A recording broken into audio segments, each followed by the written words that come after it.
not surprising, considering the scriptures and the stories that we've had for today. Now, there are a lot of images of sheep and of the shepherd who guards them. And the simple message we might take away from our scriptures today is that we are the sheep of God's pasture, and God and Jesus, the Good Shepherd, take care of us. They lead us and guide us. And it's a really good allegory, considering that sheep can be pretty willful.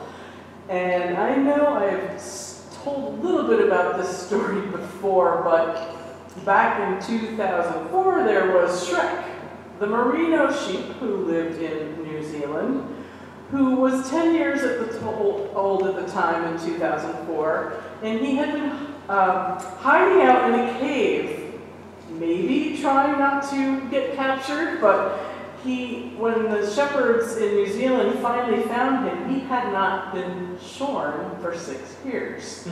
So when they saw this thing in the cave, they weren't even sure it was a sheep. And so when they finally did shear poor Shrek, which was on national TV, and I think people pledged a lot of money toward the shearings, and it raised money for a charity, but he yielded about 60 pounds of wool. Can you imagine carrying around 60 pounds of wool on your body?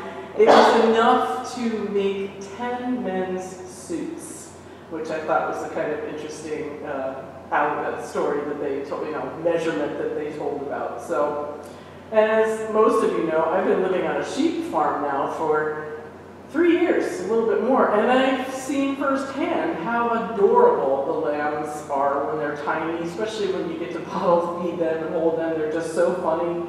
And I get to watch them run up and down in a little herd as they test out their legs and they leap, and they are just so darn cute. You can't help yourself. And then they grow up to be sheep. Now, sheep are curious. They'll watch and look and try and check out everything. But if you try and go near them, you find out they're big scaredy cats too. And I also learned that sheep you really like to go forward. They are not good at backing up, especially when they're stuck in a fence or it's bushes. It takes a lot, even for a lamb, to get the lamb to back up out of, if their head's stuck in a fence or something. So they're willful, they're stubborn, they're curious, and they're scaredy cats, and unfortunately they're also prey to like wolves and coyotes and things. So these sheep, they need guidance, and obviously if they're prey for animals, they need protection. And before the pandemic really hit home for us, I imagine most of us would like to think that we were pretty self-sufficient. We're not sheep. We have, and of course we are willful. We like to do our own thing. We have our own ways, but we are pretty self-sufficient. And we don't really need a good shepherd, do we? We don't need that kind of protection. And we enjoy the 23rd Psalm. It has those wonderful, comforting images of walking beside the still waters and the green pastures and brimming cups. But I think these days we may resonate a little bit more with the dark valleys and the shadows of death. By now, most of us very likely know someone who has passed away due to the coronavirus, or have friends who've been sick. Hopefully we haven't been sick. I've not heard of anyone having the virus. And then many of us who have not. Or maybe we had it and we didn't know it back in January or February. But for those who have lost loved ones, and we obviously lost one of our dear friends last week in Sharon, and our hearts grieve for them. And we are also grieving for the loss of what used to be normal in our lives. We want and we need to be empowered to help ourselves in these days and help others. We feel sometimes unable to help others because we're supposed to stay at home and stay safe. And so in this sense, we're not really in the mood for some sort of warm, fuzzy shepherd who coddles us. Well, maybe we are sometimes. Sometimes we just need that warm, fuzzy hug from someone. But I think what we really need and what we really want right now are answers. We want to be shown the way, to be strong, to be able to help, and to make changes and feel like each one of us has the power to make a difference in our lives and in the world. And that urge is more so now than it ever has been. But isn't this what is always needed? Some way that we can bring meaning into our lives and make a difference? Well, here's the good news. We do have a shepherd, a good shepherd who comforts us, yes, but we're also given a shepherd who sets the bar kind of high. He's got a lot of toughness, and he was very savvy.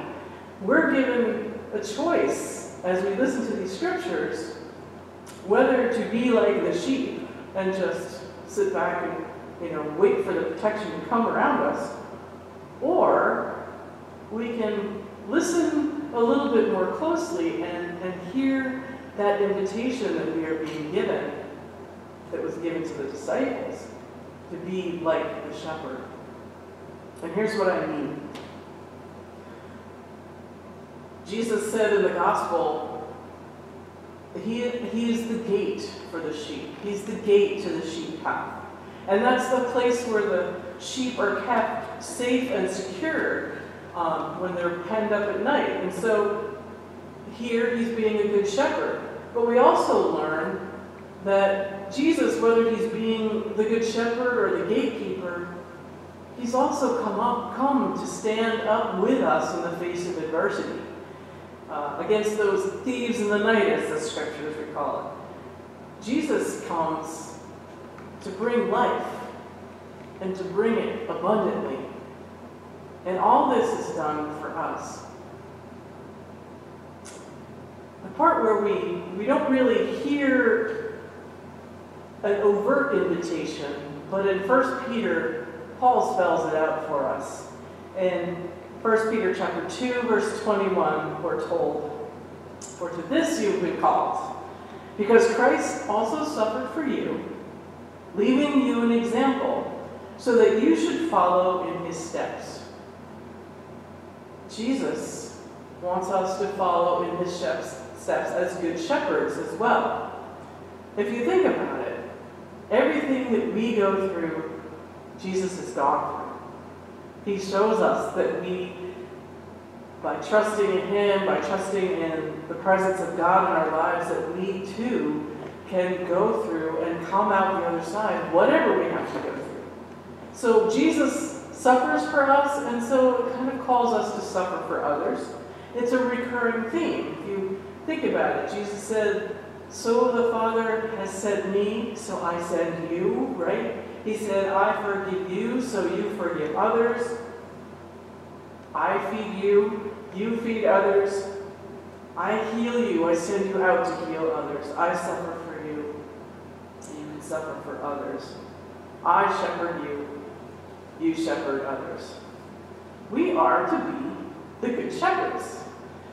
We're supposed to go out and seek out the world's lost.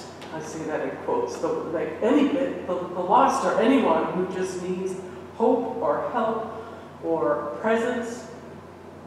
Who are the world's lost? They're the ones who are hurting, they're hungry, maybe they're the oppressed, but they are also the preyed upon people of our world.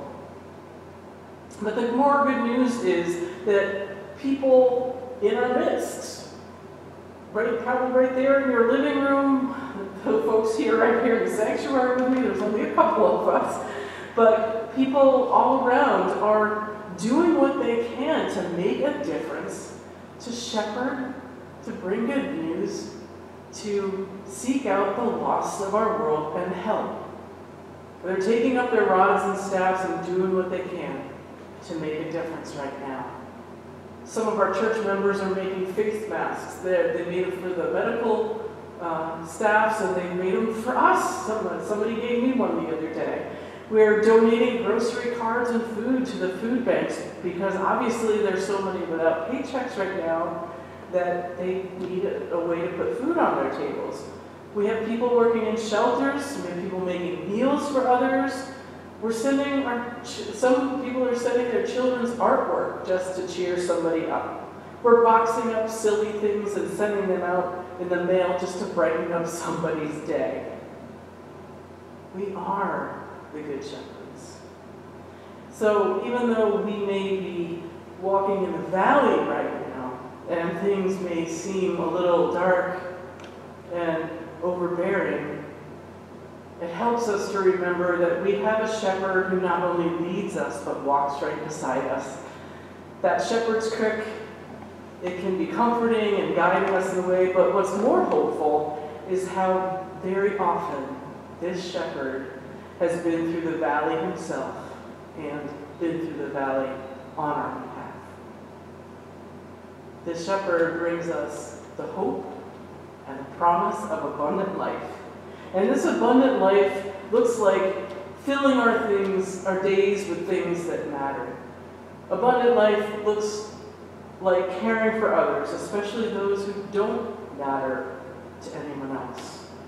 It's a life rich with concerns that you will willingly suffer for because of them and for them. So let's walk this valley together, knowing that the Good Shepherd walks beside us so that we can walk beside others. Let us be encouraged this day that it's not always going to be dark and we're not always going to be in the valley.